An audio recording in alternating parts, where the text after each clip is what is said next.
Welcome back to Timo's Dinky Detailing. Today I'm doing a Dinky 158 Riley. This one is a basket case. This is perhaps the worst shaped Dinky toy I have ever seen. The child got older, I guess, and decided he was going to turn this into maybe a hot rod, I was thinking. Take off the front fenders and make it look like it's... Anyway, everything went south on it. He chewed off the fenders. They're all twisted and broken off. And you can't even try to make this into a hot rod because of the way the casting works for holding the wheels. So I decided I'm going to try and restore it. So like usual, we start out and I'm going into the milling machine, and I've got that wooden block to try and hold the thing straight. It never does work. It tends to tilt the casting. I have to hold it in place. But anyway, I can at least do my center drilling, and then I can put in my big drill and then drill out for the tap. And then I've got my special spring-loaded tap alignment tool, and this is all because it's in the mill. The hole gets drilled in the same place as the tap goes in, and the spring-loaded tap guide keeps going in as the tap goes in. Now this tap is my spiral tap that extracts all of the swarf as it goes in, which is working out pretty good for me. I always use a lot of tapping oil because these castings are made of a material that's very chewy. Okay, so there you got the drill, and it popped that base off like nothing. Anyway, you don't want your drill or your tap to break in this chewy material, so I always put a lot of coolant in there. And since I've been doing that, I don't have any trouble. I've had a couple of drill bits break in there, but not since I started using the tapping compound religiously. So there we go, I got those holes tapped and put some 440 button head cap screws in there, and that'll protect the holes from getting filled with paint and other crap while I'm doing the rest of the work. So these axles come out, and it's easy to file these ends because you don't have to file up against the hub. So I'm showing it quickly, then moving on to a little bit faster method of making these videos so you're not watching for quite so long, and hopefully that will bring more viewers. So this axle's obviously bent, and I just use a hammer up against the vise, and the material is very soft, so it's easy to hammer straight. And here I'm making a little dimple in the lathe, and that's make it easier to make a new mushroom on the end. So there we go, the dimple, and that's really helping a lot with making these axles have a new mushroom. And after doing that, I go on to the grinder with a buffing wheel and buff it up and polish it so that it's shiny.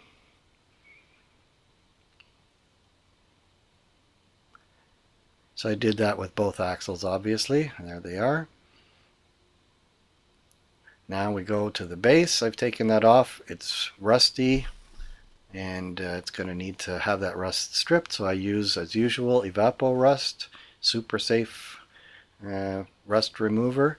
It chelates the rust off of the metal, does it in a slow process, so I'm going to leave this overnight. They don't pay me anything, but if they're watching, I'd be happy to accept some kind of praise for that. Anyway, you can see this. This is a catastrophe. When I first looked at it, I thought, I don't know what I'm going to do with it. Turn it into some open-wheeled hot rod or something. But now, after getting a 3D printer, I thought, why don't I just design up new fenders? So here I designed these in Tinkercad. And in my previous life, I was a draftsman and I was quite good. And now I'm getting back into it. So here I've 3D printed the fenders I designed in Tinkercad.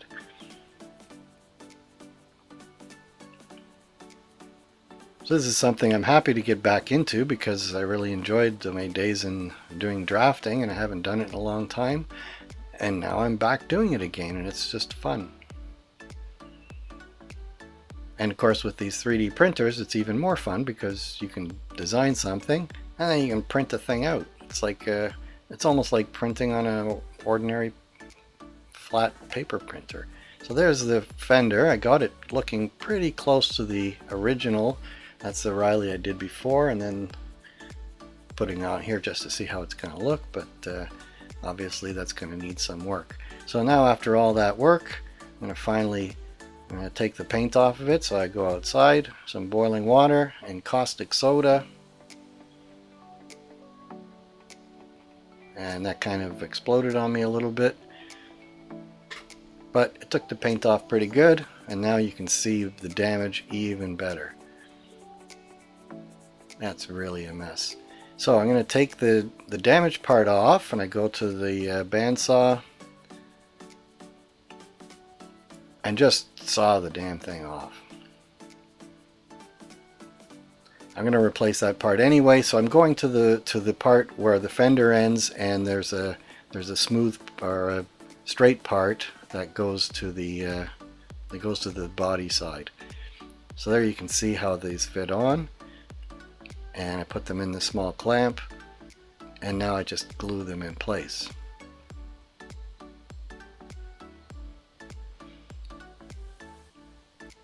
So I'm using a accelerator, and actually this accelerator I've had for many years, and the bottle is getting empty. But anyway, I was able to do enough with the remaining bottle, and then I could use the other method, which is to put the super glue on there. And this is the gel super glue. It fills the gap, and then you put the baking soda on it. So I got these glued on now, and then I'm going to have to fill in the joint and make it look smooth. So I'm going to use JB Weld, and my JB Weld I'm going to have to buy a new one because the dark one is getting a little bit thick. So anyway, JB Weld is brilliant stuff. It's very, very strong as an adhesive, and it also is very nice to work with. It comes to a nice putty type consistency. You have a lot of time to work with it. You have to let it dry overnight, so you're able to use it as a modeling material as well. So in the 3D printer I also printed an interior, and I figured out that you got to put more angles on the part, and so this one you can see it's all in different angles, but it winds up having fewer supports to take off, and so the part actually looks a lot better when you put it on these weird twisted angles. So that goes into the ultraviolet light, and it rotates in there, and that hardens the rest of the material. And then I take a steering wheel that I made before, and that fits in there as well. So I'm going to have to paint that before I put them together, but let's see if it fits first of all. This was first try, and the darn thing fits perfectly, so I'm pretty happy with my drafting skills, my measuring skills, and everything else. So there's the first primer onto the model with the new plastic fenders, the 3D printed fenders. And while I'm in the spray booth, I'll put some primer onto the seats.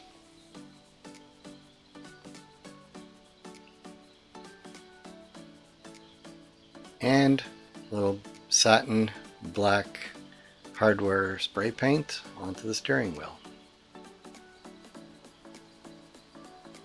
So now with the primer on there, I can see where there's flaws in it. There's not much in the body in the rest of the casting. It's just pretty much where I had to join up the printed part with the cast body.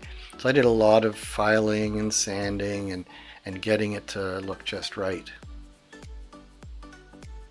And it's by no means perfect, but it's good enough that somebody looking at the model, not knowing that I had done those repairs, would not see where the joint is. They would not notice that it's been repaired. It wouldn't even occur to them because it at least looks smooth enough for that.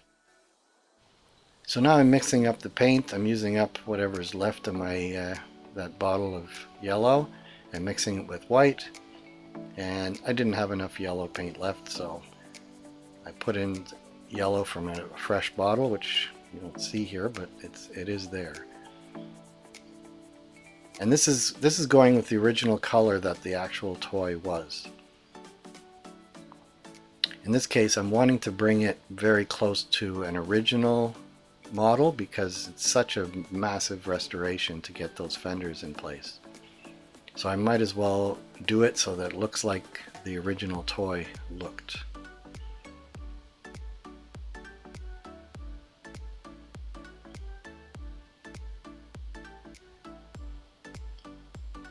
My spray booth looks crappy. It's made from cardboard.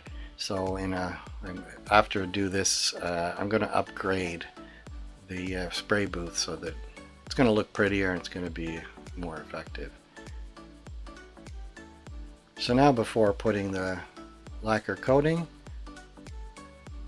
I'm going to put some of the detailing, in this case the number plates. So I'm putting a white background, and I'm doing this and I'm realizing I don't know if I need a white background. So on the back I didn't put a white background. I just went with my clear Decal material, and the lettering will show through as slightly yellow, but it doesn't really look yellow. You don't notice it. So on the front I've got the white there, so I guess tiny bit looks better, but it doesn't really, you don't really notice it because the yellow is so light. On the back it looks good. So here I'm painting the front indicators, and I tried with a brush, but using the ball end of the nail painting brushes, it just works better. So here I've done the details, and now I'm spraying the lacquer over top.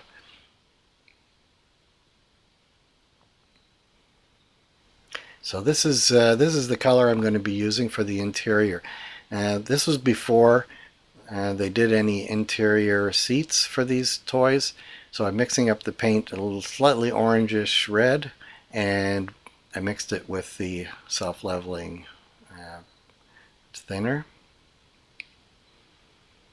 And now I'm also going in very carefully because it's easy to overpaint these things trying to get in all those little corners. So I went slowly in to get the corners first before I painted the overall seats.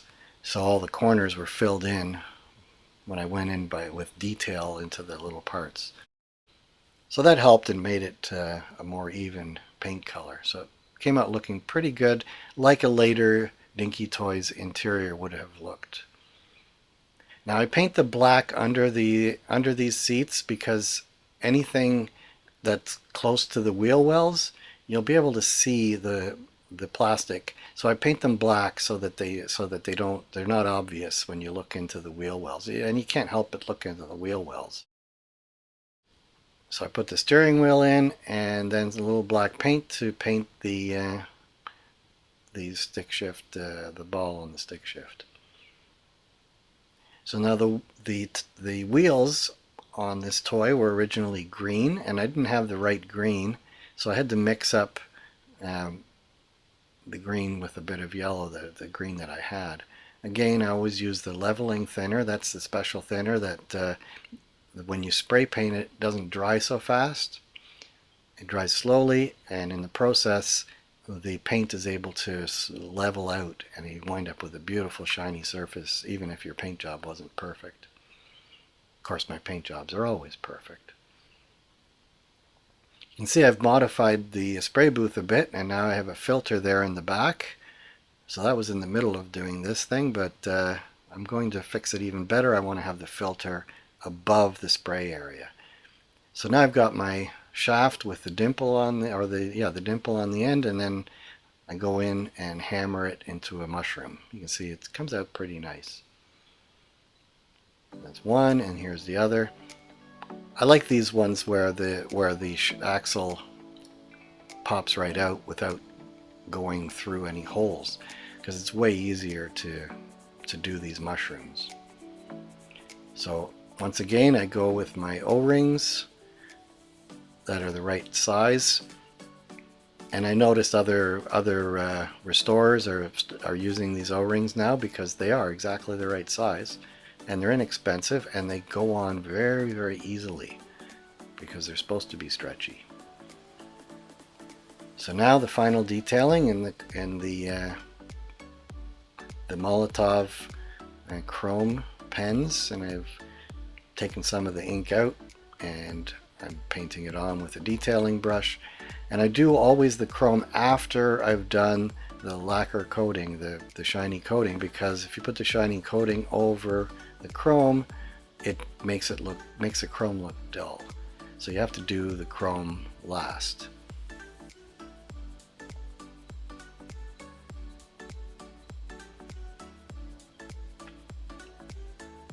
So while we're doing this, you should click on the little the thumb that is just below the image to like this video, and then also share it. And if you haven't already, you should subscribe to my channel so you won't miss any of these cool videos. So you can see I'm using all different methods of holding this car in a position so that I can support my hands and make sure that I can paint smoothly. I don't have the most steady hands when I'm painting these things, so I always look for some way to get extra support.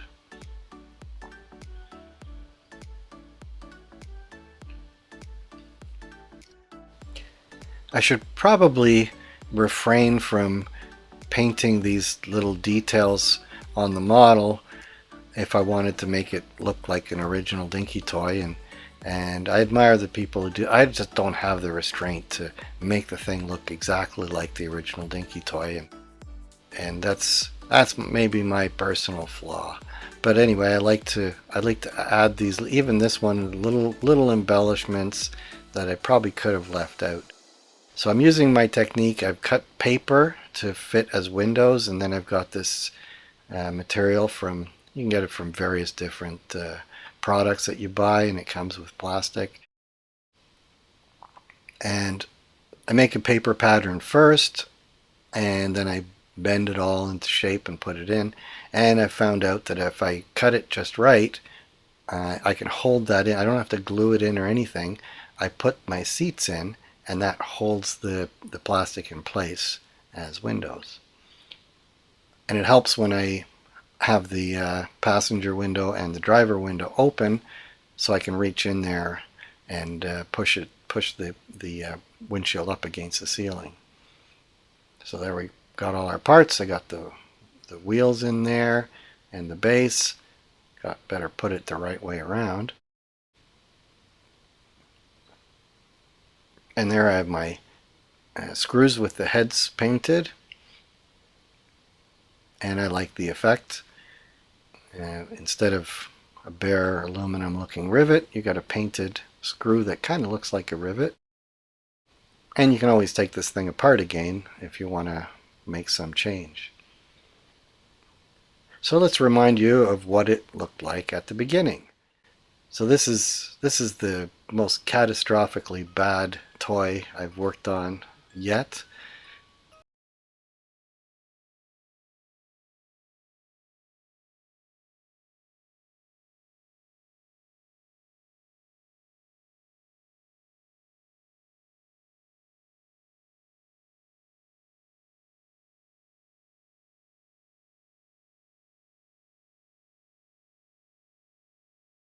Green wheels, and I've added some detail, including the license plate, which is actually commemorating my son just graduating as a Juris Doctor, as he's going on his way to becoming a lawyer.